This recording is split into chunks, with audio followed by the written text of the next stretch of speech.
Të nderuar shikues, u rikthyem në studio me personalitetin e ditës edhe për sot, ku sot do të flasim për veprimtarinë dhe biografinë e një tjetër të ftuarit, tjetër personalitetin e emision. Ajo është teolog dhe njëkohësisht docenti i shkencave juridike. Në studio me ne, zotrin Ashit Ferrati. Përshëndetje, mirëseardhët.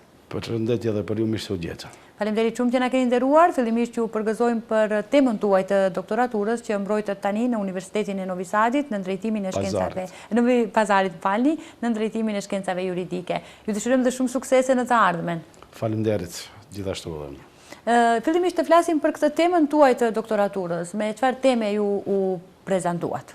Mirë, pikë së pari ju faleminderoj për thirrjen që ma keni bërë që unë të jem prezent në këtë program të mbasdites me ju e nderuar Arjan. Unë duhet të ja u përshkruaj pak ecurinë e rrugëtimit të studimeve të mia postdiplomike të ciklit të tretë doktoraturës. Domethënë, ajo ka zgjatë disa vite në shkencat e juridikut, domethënë kam studiuar ciklin e tretë të shkallës, ciklin e tretë doktoraturës. Disa vite ka ecuria e kësaj, ka qenë një rrugë e cila ka pas sfida të rënda, jo aq e lehtë siç dikush e përshkruan, por nga ajo përvoja të cilën e kam përfituar dhe të cilën e kam përjetuar gjatë viteve të cilët kam qenë në studimet e doktoraturës, me të vërtetë ishte një punë shumë e lodhshme, të cilën e kam shtruar për çdo ditë, për çdo javë, muaj dhe deri tek fundi. Kam dhënë një mund të maksimumin deri te arritja ku kulminoi finalja me mbrojtjen e temës së doktoraturës, e cila temë të titulloheshte në gjuhën bosnjake është status žena u Evropi u svjetlu šerijatskog propisa, që do të thotë statusi i gruas në Evropë në dritën e rregullave të sheriatit.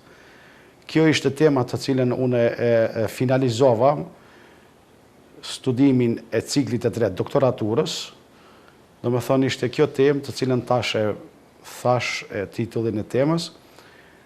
Domethënë me 25-6 muaj ishte dita ku unë para komisionit, djemtarëve të komisionit të profesor doktor Ferit Buliqit dhe profesor doktor Enver Giçiçit, dhe mentorit tim, profesor doktor Abdullah Azizit, ku për atyre une në mënyrën ashtu se si ecë një mbrojtje doktoraturës, une mbrojta temën të cilën e ceka dhe më herët, dhe ajo ishte momenti ku une për ati momentit mora titullin e doktor i shkencave të juridikut.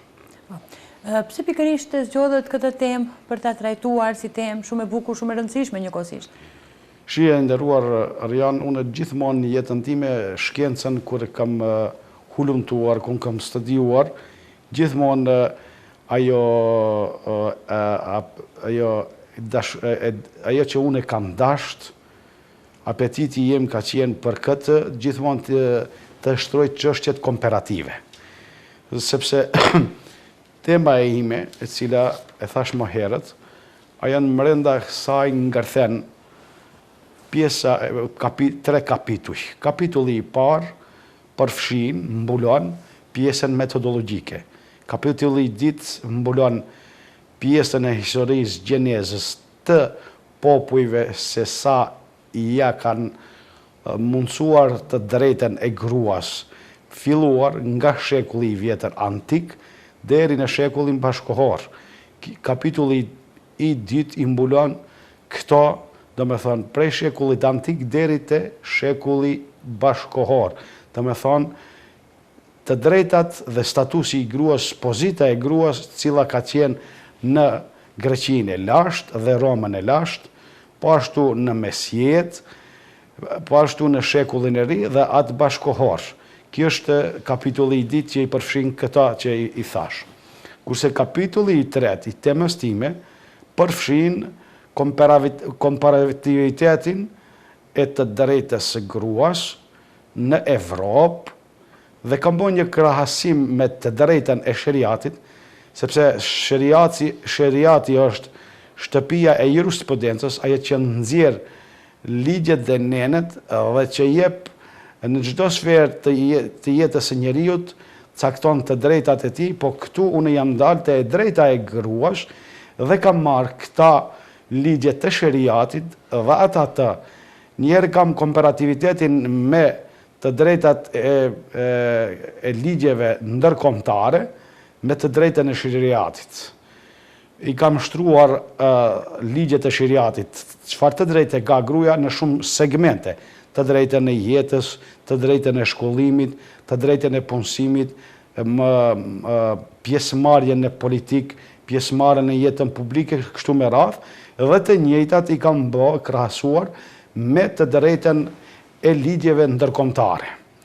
Pastaj i kam komparativitetin, krahasimin në mes të drejtës dhe pozitës së gruas sipas sheriatit dhe të drejtës sipas konventave europiane.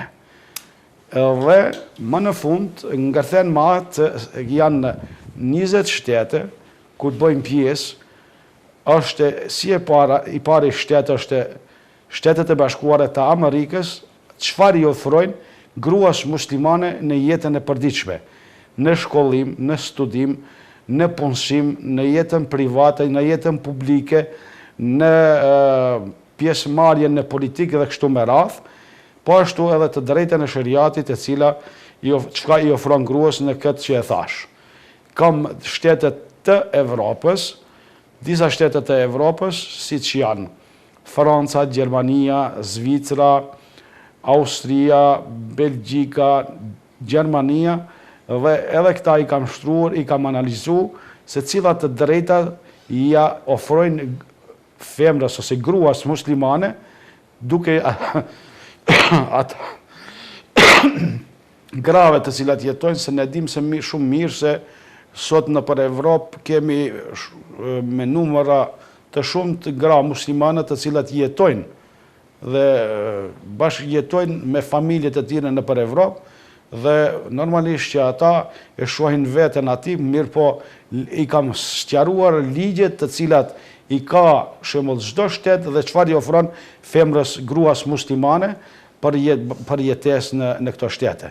Po ashtu e kam edhe pjesën e Ballkanit, disa shtete të Ballkanit sikur është Serbia, Shqipëria, Maqedonia, Bosnia-Hercegovina. Edhe sipas këtij i kam sqaruar të drejtën e gruas, të cilët ja ofrojnë ligjet e shteteve konferm drejtës së gruas. Dhe në këtë mënyrë jam munduar që kjo të jetë edhe përmbylja e temës, dhe në fund janë normalisht rekomandimet dhe konklusat. Po, në fakt përmendet rekomandimet dhe dua të ndalem edhe pak të kjo pjesë, nga ju që keni hulumtuar ju, si e sheh domethënë sheriati apo ligjet e sheriatit, si e shohin pozitën e gruas në shoqëri? Shive, sheriati është pe shekullit të 7, kanë qenë të qarta ligjet e sheriatit për të drejtën dhe pozitën e gruas në shoqëri. Domethënë e paraqet të njëjtat me të drejtat e mashkullit dhe të femrës i paraqet të njëjta. Dhe ka ligje dhe nenet të shumta, të cilat për çdo frimarrje të femrës në jetën e përditshme janë ata të cilët çdo herë ja japën të drejtën pa asnjë cenim edhe marrje të drejtën e gruas në çdo sferë të jetës. Shembull, një ajet sekët, vetëm edhe kjo, tek Zoti janë të drejtë. Të drejtat i kanë të njëjta, por ka edhe diçka se gabimi që është për mashkullin është për femrën. Ndaluma që çka është për mashkullin është edhe për femrën. Megjithatë, përveç temës tuaj të doktoraturës, ju paraprakisht edhe keni magjistruar në një drejtim që ka të bëjë me diplomacinë, shkenca politike pranë Fakultetit të Administratës Publike. Pastaj kaluat domethënë në shkencat juridike. Pse bëhet këtë gërshetim? Shife, këto janë studimet e mia të magjistraturës, të doktoraturës janë të drejtat program juridik.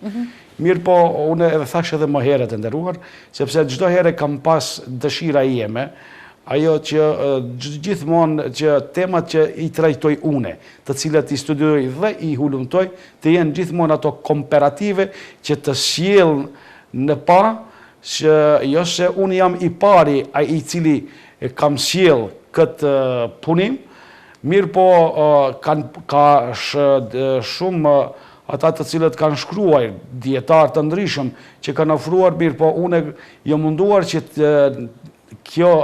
kjo temë ose e magjistraturës ose e doktoraturës të jetë në shërbim të shumë brezave, të jetë si një libër e thurur, e botume, që të kete lexuesi nesër me këtë titull ku drejtohet, sepse ka në shumë vende ku cekën pjesë, mirë po unë jë munduar nga ata që kam thithur, nga dietar të ndryshëm, nga literatura të ndryshme, që ta botoj ose ta kompletoj një temë, si që kam pasur në shembull temën e magjistraturës, kam pas paqja dhe islami me theks të veçantë Ballkani Perëndimor, ku në atë temë kam pas të shtruar edhe analizat, kam pas analizë të cilën e kemi bërë së bashku me mentorin, ku kemi pasur për paqen, kemi pasur pyetje të shtruara, atë pjesën empirike, pjesa e tretë e temës time ka qenë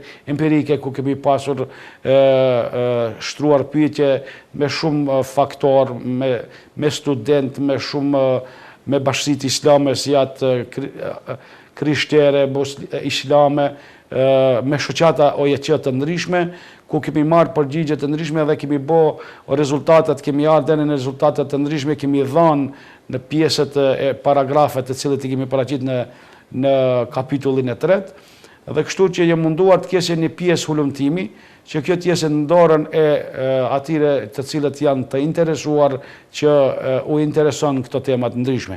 Po ashtu edhe temën e doktoraturës, jo se unë jam ai i pari të cilët kam zbuluar ose kam hulumtuar dhe jam i pari i cili nxjerr në pak këtë titull, mirë po si titull nuk ka ekzistuar një titull i tillë në radhët e literaturës që ekzistojnë sot në përviset tona.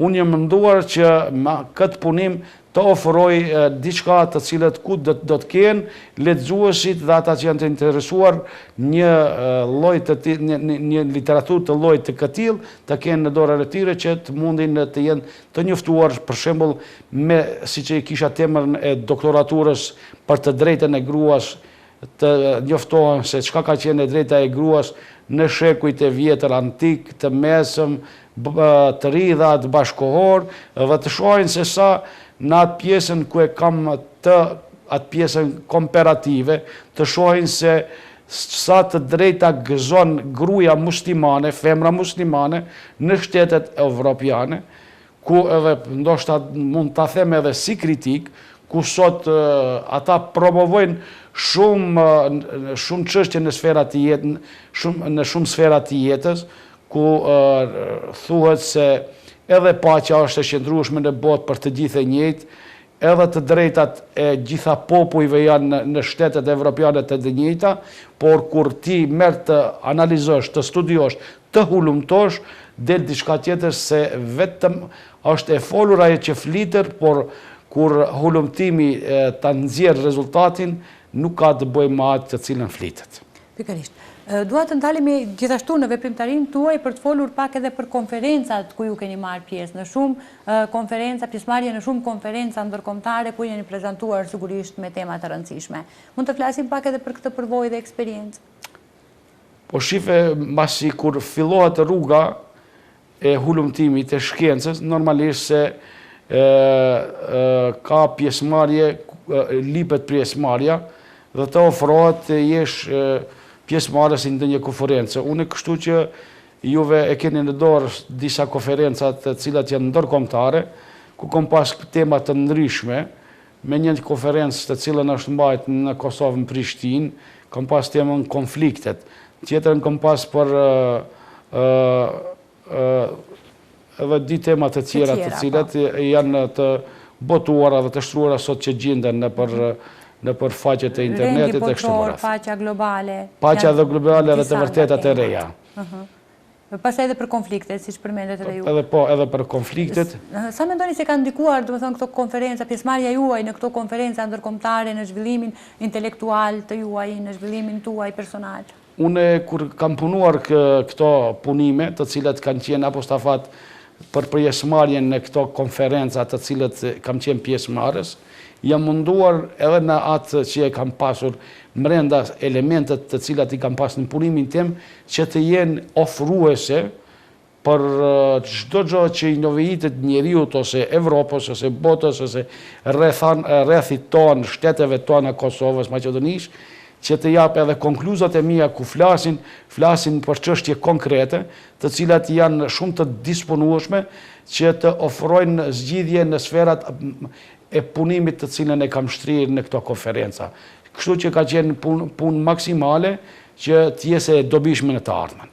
Gjithashtu keni botuar edhe në për revista shkrimet e juaja, duke filluar nga revista mujore Edituria Islame, revista mujore Hëna e Re, gjithashtu një revistë tjetër edhe në Novi Pazar. Pra, cilët kanë qenë këto shkrimet e juaja që i keni plasuar në këto revista? Une në CV-n time, ku ju e keni në dorë, kam paraqitur se kam të botuar edhe në revistën tonë mujore që botohet nga Bashkia Islame e Republikës së Maqedonisë, Hëna e Re. Unë ati kam paraqitur vetëm një, por kam disa punime, ku thash, si që thash edhe më herët, jam munduar që të ofroj lexuesit diçka që do të i shërbej një jetën e përditshme, sepse jeta e njeriut me anë të studimit mësimit, sepse neve duhet të analizojmë edhe diçka. Allahu xhaleshanu kur e krijoi njeriun, kur pejgamberit Muhammed a.s. ja zbriti Kuranin, fjalën e parë të cilën ja urdhëroi ishte fjala lexo, studio, hulumto. Nuk i tha Allahu xhaleshanu puno, nuk i tha beso, nuk i tha agjero, nuk i tha falu, por tha lexo, studio, hulumto.